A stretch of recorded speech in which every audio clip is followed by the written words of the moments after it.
आज मैं कार्बोहाइड्रेट के नॉमेनक्लेचर की चर्चा करने जा रहा हूँ।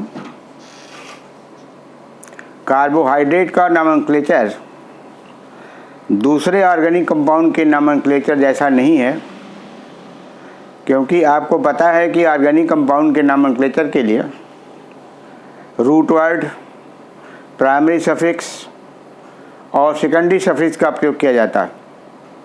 कहीं कहीं प्राइमरी सफिक्स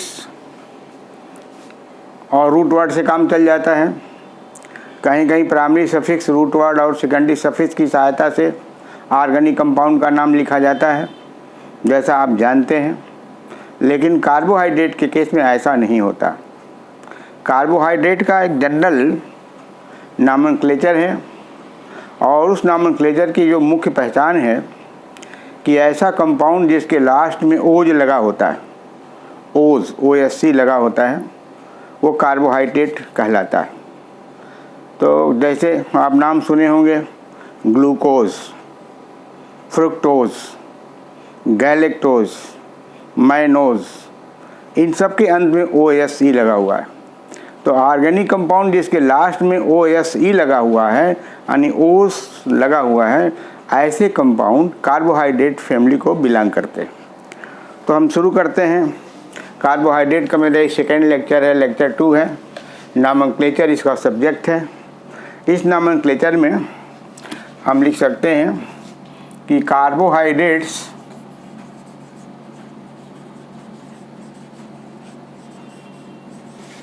एंड्स इन ओज। एंड्स इन ओज का मतलब कार्बोहाइड्रेट एंड्स इन ओज कहने का मतलब ये है कि लास्ट में OSE लगा होता है। अगर ऐसा कंपाउंड हो जिसके लास्ट में OSE लगा हो तो आपको समझना चाहिए कि यह कार्बोहाइड्रेट है। इसके लिए एक ट्रिक है। इसमें 2 तरह का हम प्रीफिक्स यूज़ करते हैं। ये आपका प्रीफिक्स 1, दूसरा प्रीफिक्स 2 और तीसरा जो सफिक्स है वह OSE है, ओज। ये प्रीफिक्स नंबर 1, प्रीफिक्स नंबर 2 और ओज सब मिला करके ये कार्बोहाइड्रेट का जनरल नाम होता है, general name of carbohydrate. Carbohydrate यह एक ट्रिक है जो मैंने डेवलप किया है कि कैसे स्टूडेंट्स को बताया जाए कि कार्बोहाइड्रेट का जनरल वो नाम लिख सके। तो प्रीफिक्स 1 किसके लिए यूज़ करते हैं? जैसा आपको पता है कि कार्बोहाइड्रेट में केवल 2 ही फंक्शनल ग्रुप यूज़ होते हैं, एक एल्डिहाइड और दूसरा कीटो ग्रुप। तो प्रीफिक्स 1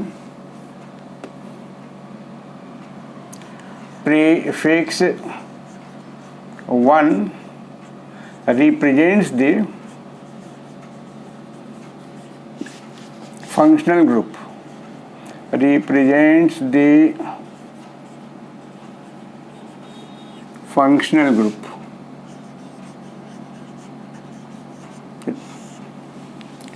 अब इसमें जैसा आपको पता है कि कार्बोहाइड्रेट में या तो एल्डिहाइड ग्रुप होगा अथवा कीटो ग्रुप होगा।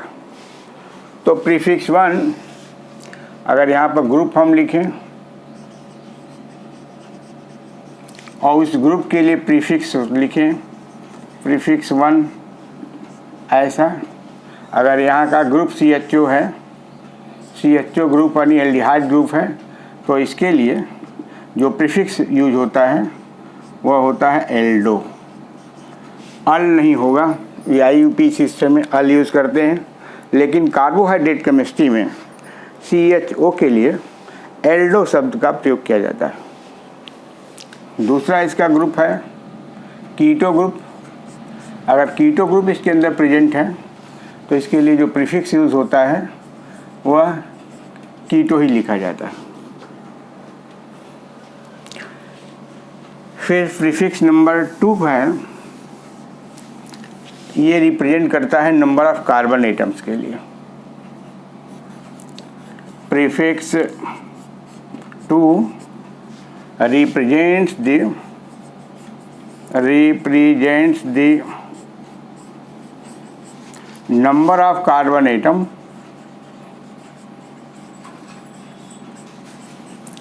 present in carbohydrate, present in carbohydrate।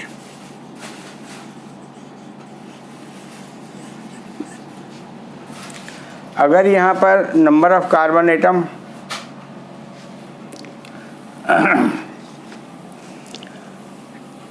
One से नहीं शुरू होगा, क्योंकि कोई ऐसा कार्बोहाइड्रेट नहीं है जिसमें केवल ओनली 1 कार्बन हो। नंबर 2 भी नहीं होगा, नंबर 3 होता है। तो कार्बन एटम की जो शुरुआत है वह लिखेंगे number of carbon atom, number of carbon atoms, और इसके लिए जो प्रीफिक्स 2 यूज़ करेंगे उस देखिए, अगर कार्बन एटम की संख्या 3 है तो इसके लिए प्रीफिक्स यूज़ करेंगे ट्राई। अगर 4 नंबर है, कार्बन एटम की संख्या 4 है तो यूज़ करेंगे टेट्रा। 5 कार्बन एटम है तो इसके लिए यूज़ करेंगे पेंट।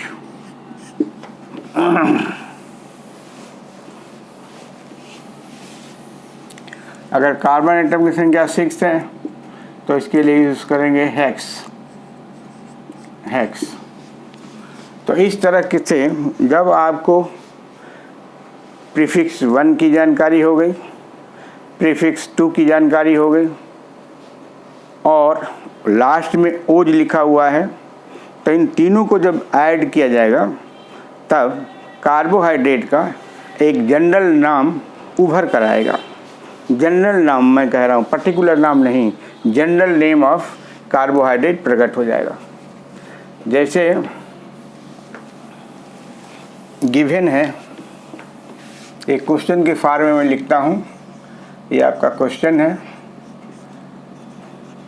इस क्वेश्चन में गिवन है, गिवन ये है कि एक कार्बोहाइड्रेट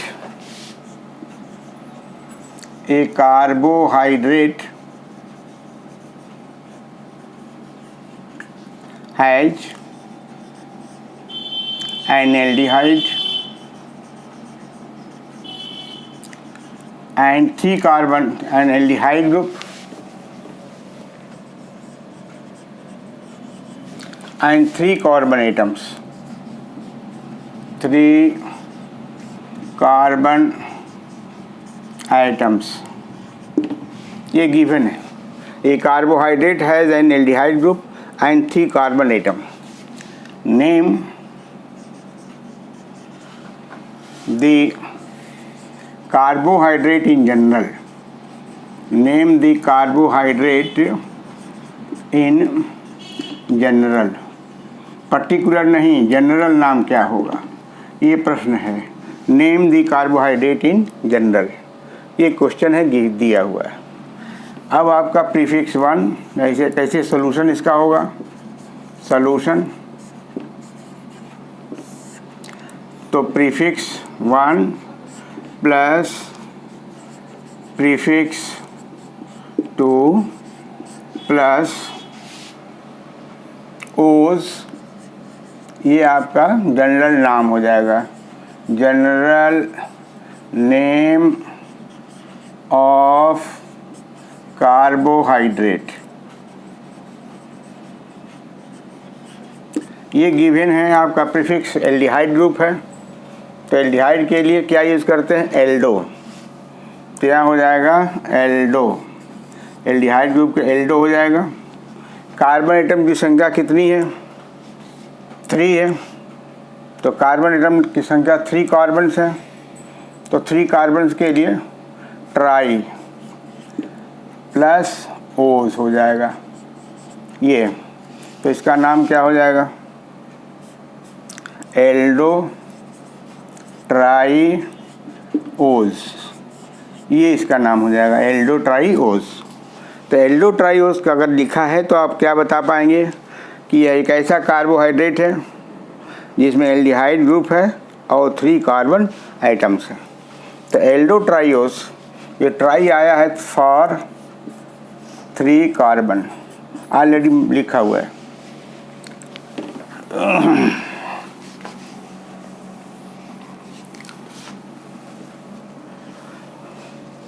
अगर ये गिवन है, नाम लिखा हुआ है एल्डो टेट्रोज, ये गिवन है।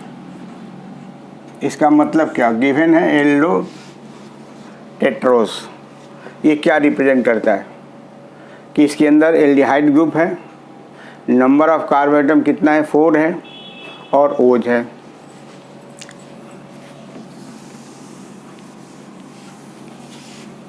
अब इसका मीनिंग क्या है? गिवन तो है, दिस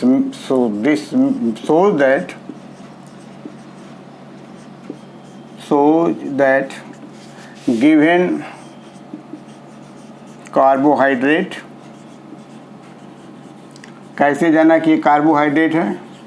ओज को देखकर जान लिया कार्बोहाइड्रेट है। This shows that given carbohydrate has an aldehyde group and 4 carbon atoms, 4 carbon atoms।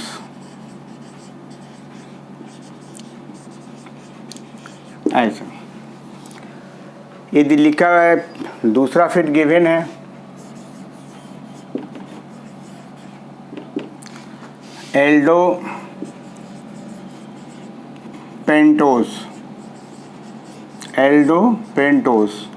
ये आपका गिवन है।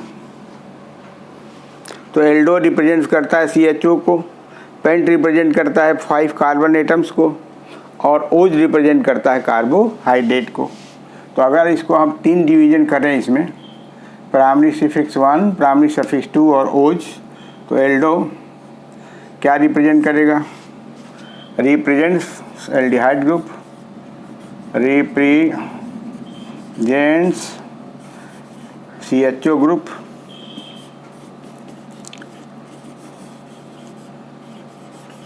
ये जो पेंट है क्या रिप्रेजेंट करता है? Represents 5 carbon atoms, represents 5 carbons and O's represents the carbohydrate।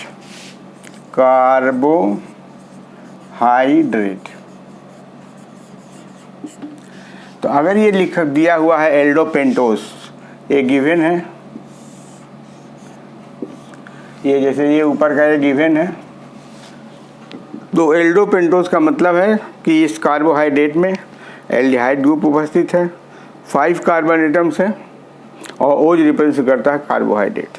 तो कहते हैं कि the carbohydrate containing aldehyde group and 5 carbon atom is Aldo pentose. इसी प्रकार और एग्जाम्पल दे रहे हैं आपको। लिखा हुआ एल्डो हेक्सोस, गिवन है एल्डो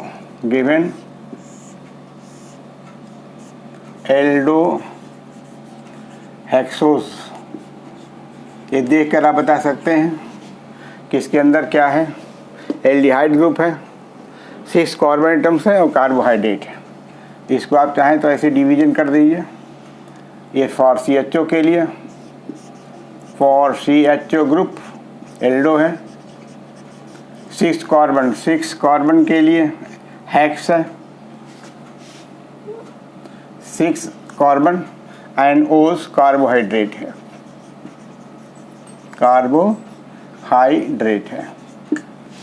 तो एल्डो हेक्सोस का मतलब ऐसा कार्बोहाइड्रेट जिसमें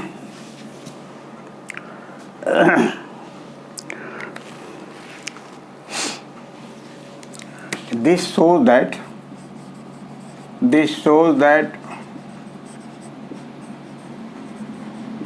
given carbohydrate has an aldehyde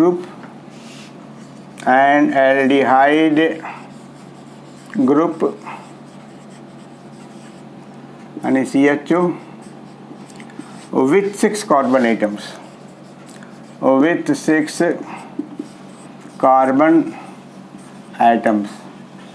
ये इम्पोर्टेंट इसलिए है कि इसका जो पर्टिकुलर एग्जाम्पल है, स्पेसिफिक एग्जाम्पल है, ग्लूकोज आता है। एक स्पेसिफिक एग्जाम्पल्स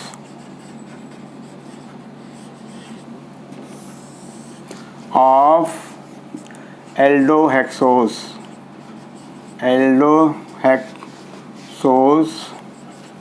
आर। इसमें एल्डोहेक्सोस में क्या क्या आता है? पहले तो एल्डोहेक्सोस का फार्मूला लिख लीजिए। ये CHO ग्रुप यहाँ रहेगा, 6 कार्बन एटम है तो पॉलीहाइड्रोक्सी होगा, ऐसा करेंगे, और ये CH2OH ग्रुप होगा। ये इसका फार्मूला है जनरल। इसमें 3 बनते हैं स्पेसिफिक एग्जाम्पल में। पहला बनता है ग्लूकोज, आता है इसका एग्जाम्पल जो इम्पोर्टेंट है, पढ़ना है। दूसरा आता है मैनोस ये सब आइसोमेरिक फॉर्म में है। और तीसरा आता है गैलेक्टोज ऐसा। सबके मॉलिक्यूलर फार्मूला ग्लूकोज के, मैनोज के और गैलेक्टोज के मॉलिक्यूलर फार्मूला सबका सेम है। सबका मॉलिक्यूलर फार्मूला इज C6H12O6 होता है। तो अगर ये एल्डोहेक्सोज, ये इम्पोर्टेंट है क्योंकि आपके सिलेबस का पार्ट भी है। ग्लूकोज, मैनोज और गैलेक्टोज में ये सभी आइसोमर्स हैं जो पोजीशन ऑफ OH ग्रुप में डिफर करते हैं। सबके अंदर कायरल कार्बन एटम्स भी होते हैं। अब हमको एक कैसे एक और एग्जांपल देता हूँ। अगर गिवन है कीटोहेक्सोस, गिवन दिया हुआ है आपको कीटोहेक्सोस लिखा हुआ है, कीटोहेक्सोस, ये आपका कंपाउंड है। ये कार्बोहाइड्रेट है। इसको देख के आपको बताना होगा कि इसमें कितने कार्बन एटम्स हैं, इसका कौन सा फंक्शनल ग्रुप है। तो कीटो तो साफ साफ लिखा हुआ है, हेक्स साफ साफ लिखा हुआ है। ये आपका 6 कार्बन होगा, 6C है, इसके अंदर CO ग्रुप है, और ये कार्बोहाइड्रेट है, ओज है, इसका मतलब कार्बोहाइड्रेट है। तो एल्डोहेक्सोस नहीं, कीटोहेक्सोस का मतलब कीटोहेक्सोस means कीटोहेक्सोस represents a carbohydrate in which CO group and 6 carbon atoms are present. 6 carbon atoms are present. ये अगर कीटोहेक्सोस लिखा है तो ये होगा कि ketohexose represents a carbohydrate in which CO group and 6 carbon atoms are present. इसका जो पर्टिकुलर एग्जाम्पल है, जो आपके सिलेबस का पार्ट है, स्पेसिफिक एग्जाम्पल में फ्रुक्टोज आता है। फ्रुक्टोज, ये इसका फ्रुक्टोज है, फ्रुक्टोज। और एक आता है सार्बोज, ये कीटोन कंटेनिंग कार्बोहाइड्रेट है। इसका जो दोनों का जो मॉलिक्यूलर एक इम्पॉर्टेंट है, इसका जो देखिए ऐसा होता है, इसका ऐसे जनरल फार्मूला बनता है नहीं, स्ट्रक्चरल फार्मूला में CO आता है, यहाँ पर CH है, ये 3 होगा और लास्ट में ये CH2OH होता है। तो फ्रुक्टोज और सार्बोज का दोनों का स्ट्रक्चरल फार्मूला है, ये बनता है। इसका भी मॉलिक्यूलर जो फार्मूला बनेगा, मॉलिक्यूलर फार्मूला C6H12O6 होता है, ये याद रखना पड़ेगा। अब हम कार्बोहाइड्रेट के लिए एक जनरल फार्मूला हम आपको जनरेट कर रहे हैं, उसको आप याद रखिएगा। यदि दिया हुआ है, कार्बन दिया हुआ है, तो आप आसानी से मॉलिक्यूलर फार्मूला निकाल सकते हैं। General formula of carbohydrate